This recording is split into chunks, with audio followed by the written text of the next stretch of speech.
Welcome to an episode of Inner Work Guides, Alchemical Gnosis, Yoga of the West. I'm your host, John H. Reed III. Let's get to it.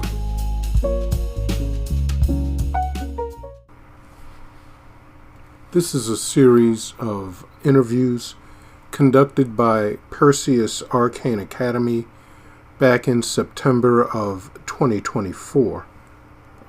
They asked some questions and I recorded my responses, and I've turned them into a series of recordings for the podcast. Enjoy. This is recording number 6, Future Directions. So you asked the question, what do you believe is the future of alchemical practice in contemporary society? I think when people start to understand the depth and breadth of authentic Western inner tradition initiation and how it profoundly changes a person as they travel the path of return towards illumination, it's going to become a central practice to gain a true awareness and understanding of self. You know, today a lot of people are using psychedelics, taking trips to use ayahuasca and other things, and a lot of that stuff, especially the ayahuasca,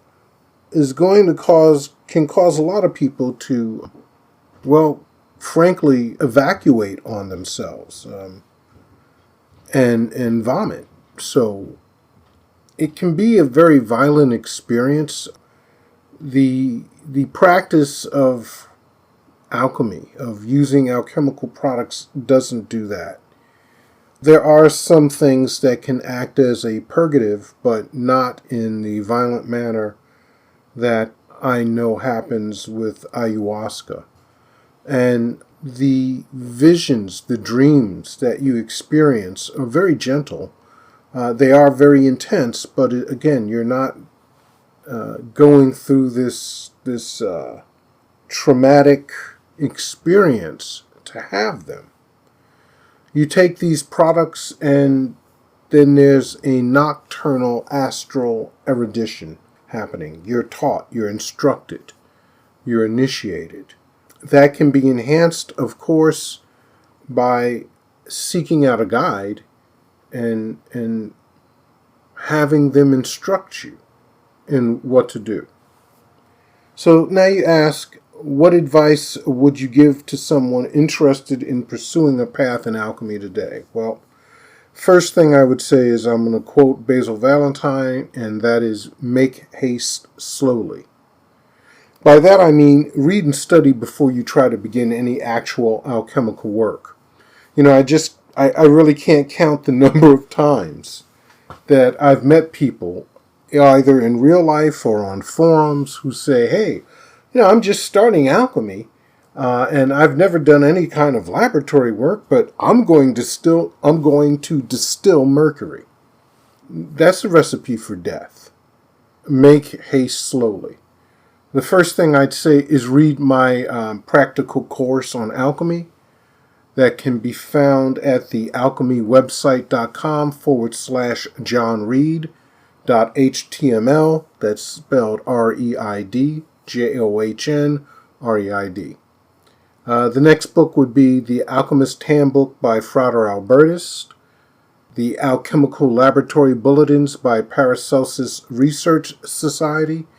You can find them online, and Inner Garden also has a copy of them, which will soon be available online also. I would recommend that you read The Handbook of Plant Alchemy by Manfred Junius, Initiation into Hermetics by Franz Barden, The Golden Chain of Homer by Ashton Joseph Kirchweiger, Parts 1 and 2, Collectana Chemica by Arrhenius Philanthes, The Complete Alchemical Writings of Isaac Hollandus, Parts 1 and 2, The Triumphal Chariot of Antimony by Basil Valentine, and the first 2 to 3 years of tarot training with Boda. And I'd also advise you to join a reputable hermetic organization like Inner Garden. You can go to innergarden.org or write to info@innergarden.org. And, because to really make progress in alchemy, you're going to need a guide. Now, you should read all the above books within your preliminary first year of study without succumbing to the temptation to begin physical work in the laboratory or on yourself, as well as performing the vigil of nature. Contact Inner Garden if you want more information about that at info@innergarden.org. The second year, begin your physical work and the Boda lessons. And when you do begin work, if you're going to go Ronin, you're going to try and do it alone. You're not going to use a guide. I wouldn't recommend that. I had to do it that way because, again, back in the late 80s, early 90s when I started, there was no internet the way we have it today. There were no news groups that you could really easily get to, no PDFs. You still had to schlep to the library to get a book. And you had to pay real money for those out-of-print alchemical books. So going Ronin is possible, but usually doesn't work well. But if you are going to go Ronin, learn to distill water safely first. Then move into the work with plants and don't graduate to metals until you understand the plant work from both the spagyric and alchemical perspective. Another thing that people need to realize so that they don't rush into doing minerals is that the minerals obtained from plants are really no different than the other minerals obtained from the earth. They're the same. They're minerals, and they all come from the ground. The plants don't produce those minerals. Just like we don't produce the minerals that are in our body. They come from the foods that we eat. Humans and animals don't produce those things, nor do plants. It's all taken up from the soil and the plants. The animals eat the plants. We eat the plants and the animals. So in that sense, you're always doing mineral alchemy. There is no rush.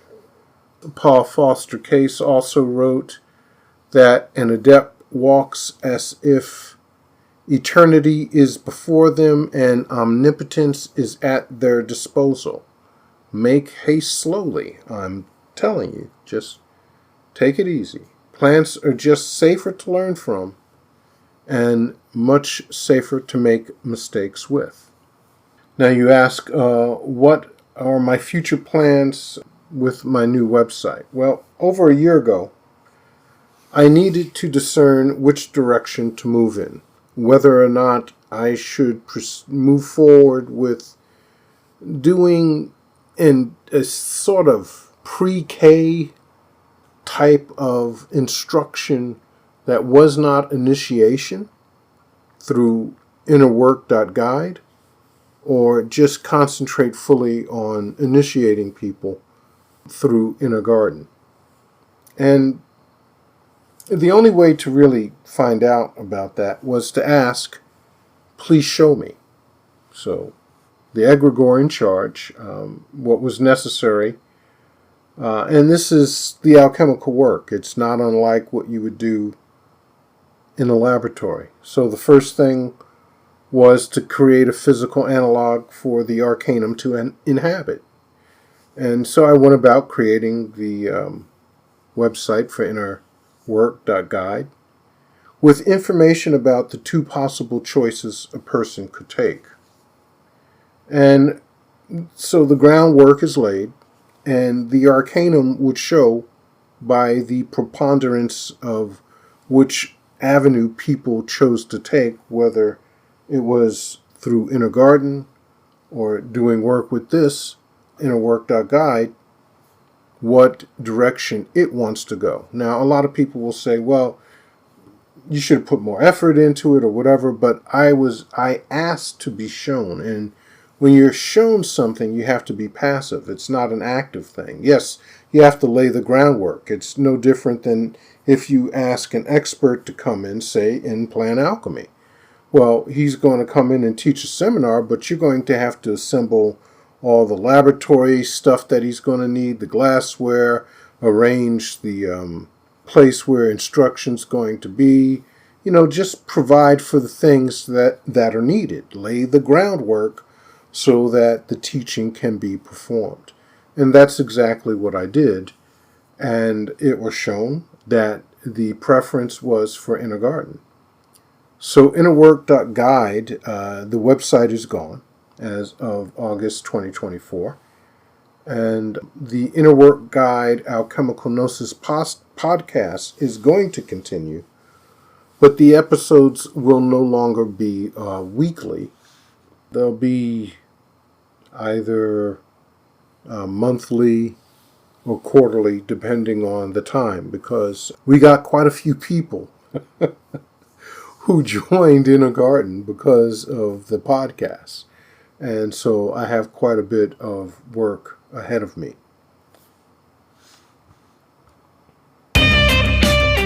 Thank you for listening to this episode of Inner Work Guide's Alchemical Gnosis, Yoga of the West. Don't forget to follow or subscribe. Visit our website at www.innergarden.org for more information about Hermetic training in practical laboratory alchemy or inner work. Write to info@innergarden.org.